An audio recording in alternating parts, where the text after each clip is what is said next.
this morning, and it was very much connected to what you're doing with the sound.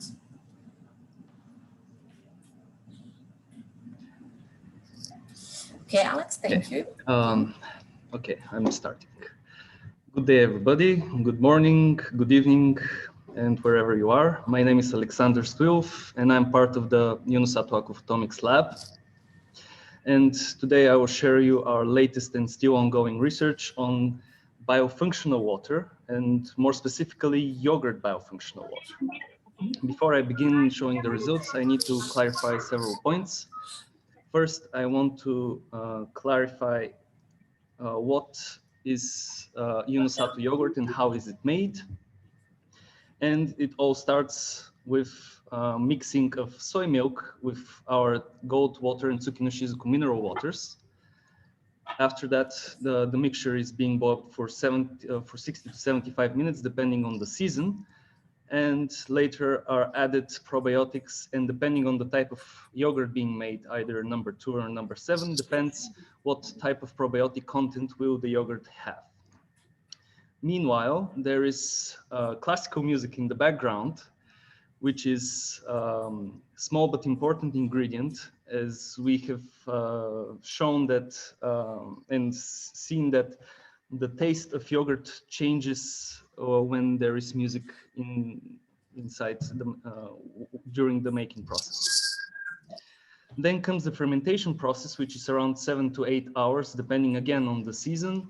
And finally comes the refrigeration of the yogurt, which is already ready to be served to customers.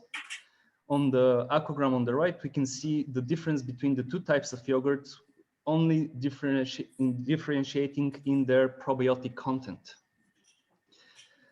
Another topic we need to tackle is biofunctional water and how is it made. As we all know, water is everywhere around us, and it keeps with it the information of its soluble content and its environment in the form of water conformations. And because of this, we at Yunusat try to extract and preserve this information through vacuum drying with our new FEC vacuum dryer unit. It happens when we place the yogurt inside the vacuum chamber and heat up the vacuum chamber up to 35 degrees. And after a while, and it takes a while, the water condenses back into a liquid, which is then filtered. And what we end up is with biofunctional water, as we call it, or BFW for short. I will present it with this short way for convenience.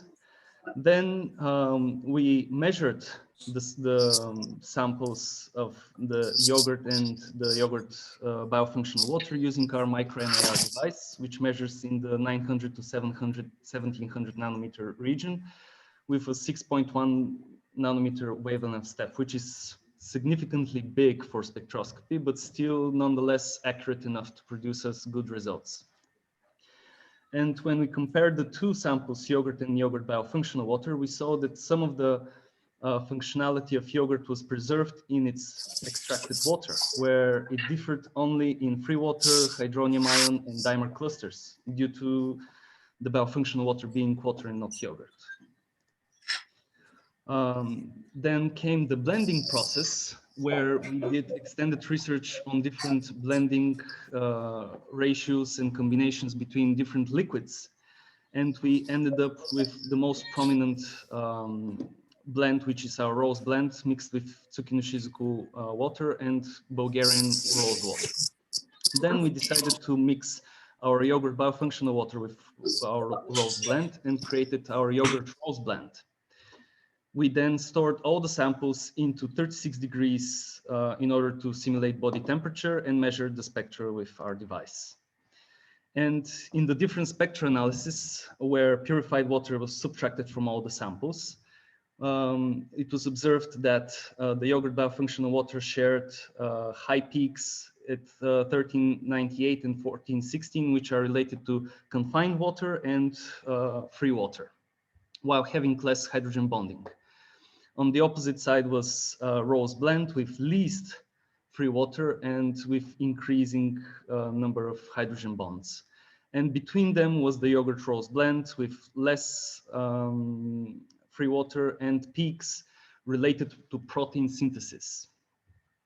So when we plotted the samples on an aquagram, we observed the yogurt biofunctional water is in a vapor-like pattern, while the rose blend was seen with strongly bounded water, and between them was the yogurt rose blend with rich characteristics and high absorption of hydronium, dimer, and trimer. So then we decided to test our samples for microbiological growth, and we did this with an initial test of OB-FC biochecker pack, which has 4 media designated for 4 types of microorganisms, while we can just focus on the first one, which is the yellow one here, designated for total bacteria count. We applied the samples on the biocheckers, stored them at 30 degrees for 5 days, and then measured the spectra of the media in the way shown on the bottom right corner. And the results were very interesting, as we had bacteria growth for the yogurt biofunctional water, but we had no growth for the yogurt rose blend, suggesting inhibition of bacteria growth. And this is due to the rose content, which is very well known for its antibacterial effect. When we measured the media, in the raw spectrum, we were able to see grouping of the samples where the media without any cultures were close to each other, while the yogurt biofunctional water with cultures was different and with bigger variability.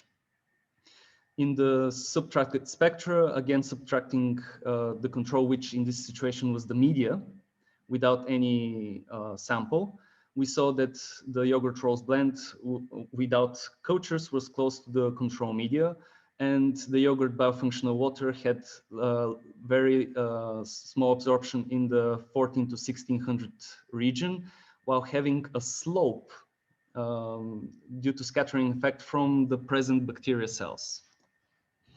And we further conducted PCA analysis where we saw the same thing of grouping of samples with no bacteria growth described in the loadings and separating them from the ones with bacteria growth.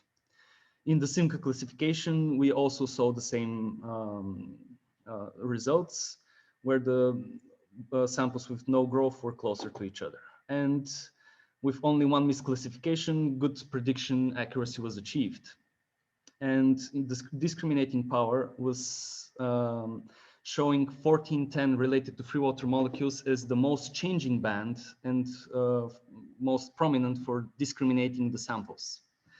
And when aquagrams were done, we observed the biofunctional water with the same spectral pattern as yogurt with probiotic activity, while the control media and the yogurt rose blend were close to each other again due to the lack of bacteria in the samples. And from all the analysis of all the free systems, yogurt, water, and media, we saw similar activated bands, which further solidified that using WAMAX, the 12 WAMAX bands, it is very easy to assess the systems. So in conclusion, we were successfully able to preserve yogurt characteristics in its extracted biofunctional water, and we were able to create a blend between yogurt and rose waters, where having in mind that rose water is very well known for its antibacterial, antiseptic, antioxidant, anti-inflammatory effects, and having our yogurt biofunctional water together with rose being biocompatible separately, this proposes that using our yogurt rose blend can have beneficial effects under body conditions, and when applied on skin, it should provide rich functionality for various skin types, and also providing a good smell, which in some studies have shown to relax the nervous system of mice. which leaves us that we can use this as a natural cosmetic product. Thank you very much. Can you turn on the sound?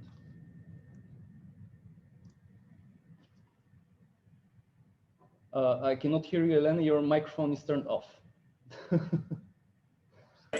So I think because we are with your time also on the line, could you just stay also for the now post session, and we can discuss your and Rio's paper in a way similar to yesterday.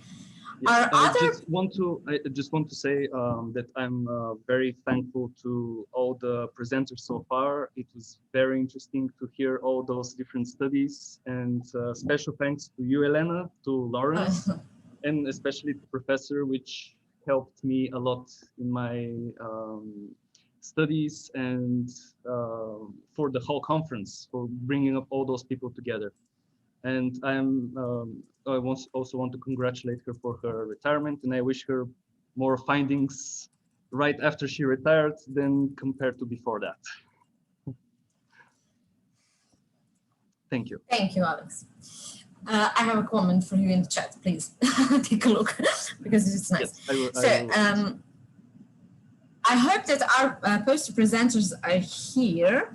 And one more thing to just say, you can vote for all the posters until 5 o'clock. The winner of the poster award is going to have an oral presentation on the next conference, Aquaphotomics conference, and a paper in our first issue of the Aquaphotomics journal, and of course printed poster award sent